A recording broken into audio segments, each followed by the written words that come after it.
All right. This thing, it comes from people who have an experience, right? There is a difference between an interview, right, and a podcast. Now, people who have radio experience will tell you the difference between the two, an interview and a podcast.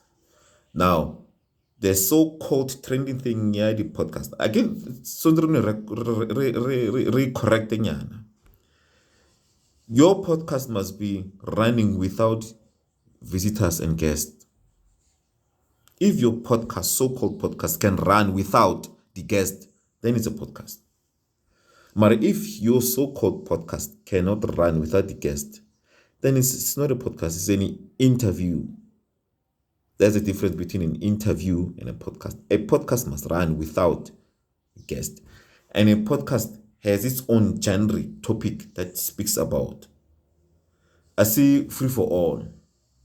No, I see free for all.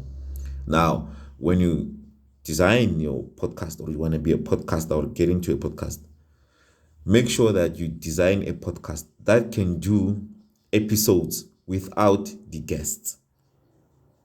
If you can do that, then you have a podcast.